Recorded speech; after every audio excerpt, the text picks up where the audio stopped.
Baka akalain ng tao na anuman ang pakitang taong kinakaltas sa DPWH ay ilalagay lang sa DA at mauuwi na naman sa FMR na hindi naman farm to market road, kundi farm to pocket road. Farm to pocket road daw? Naku, nagkabukingan na. Lumabas na ang baho nila. Yan din po ang sinasabi ni Atty. Rowena Guanzon na meron daw panibagong scam na magaganap dyan sa DPWH. Ano nga ba ito? Ito, panoorin po natin yung paliwanag niya. Naku po, ay laki ba naman ng budget na pinag-usapan ngayon dyan sa BICAM? Sana naman hindi aaprubahan kung talagang kaduda-duda yan. Ito, ang video. Mandar na naman ang mga magnanakaw sa bicameral, BICAM committee ng mga piling-pili ng mga congressmen at senador. Ay in-approve lang ng Senado 16 billion para sa farm to market roads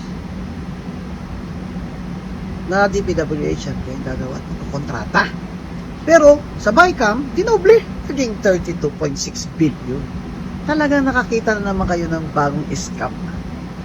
Wala na nga flood control projects, pero meron namang farm to market roads. Mga magnanakaw kayo, walang hiya kayo. Booking kayo ni Congressman Lian Leviste.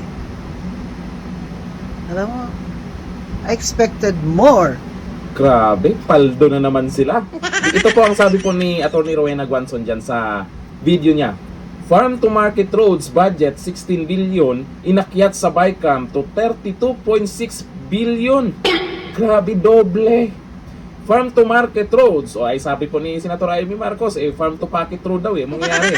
Ang bagong flood control projects, mga magnanakaw kayo, ibaba nyo yan at ilagay sa line items kung saan gagastusin ang budget na yan.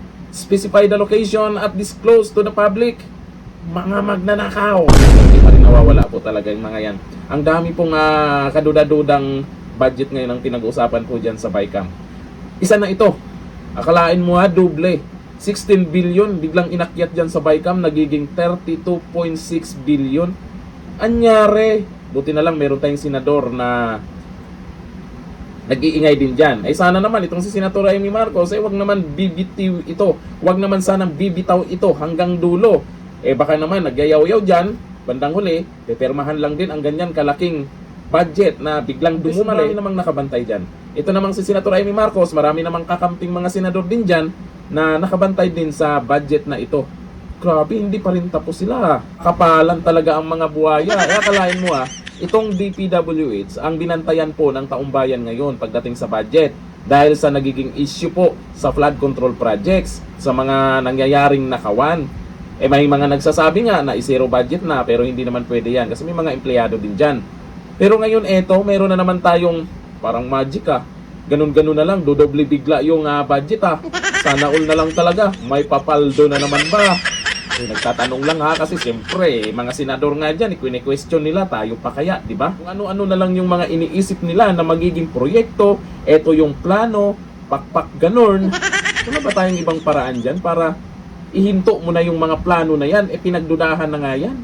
Wala ba tayong mahanap na paraan para ituloy lang muna yung naumpisahan, wag mo na mag-isip kung ano yung mga susunod na proyekto nila, nakakatakot kung magiging ghost project na naman yan. Okay sana kung napanagot po yung mga buhaya. Ngayon, nakikita po natin, ang pwedeng mapanagot lang, buhaya. Oo, yung mga buhaya, ay, malabo yan. Makakaligtas siyang mga yan, nabanggit na nga nakaraan kung sino-sino ang mga yan. Pero anyari, ang balita na, mas nauna pang ang paimbestigahan, planong paimbestigahan. Itong si VP Sara Duterte, doon sa pinagyayaw-yaw ni Madriaga, plano na naman nilang ipa-impeach sa sunod taon. Kasi pwede na rin sila mag-file ng impeachment complaint sa February. Pero eto, bilyon yung pinag-usapan. Ano ba naman kayo? Sana hindi makalusot yan. Kung talagang kaduda-duda yan. Ito namang si Secretary Dizon, alam nyo, sa totoo lang, ay believe ako niyan noon sa panahon po ni dating Pangulong Duterte. Ewan ko lang anyari sa kanya ngayon. Mukhang siya mismo ay hindi na rin naintindihan yung pinagyayaw-yaw niya. Iba yung sinabi sa press con, iba na naman siya. Kikita nyo po sa itsura niya, halatang stress na. Pag di mo na kaya, Secretary Dizon, alam mo na. Huwag mo nang pilitin yung mga bagay na hindi mo naman kaya.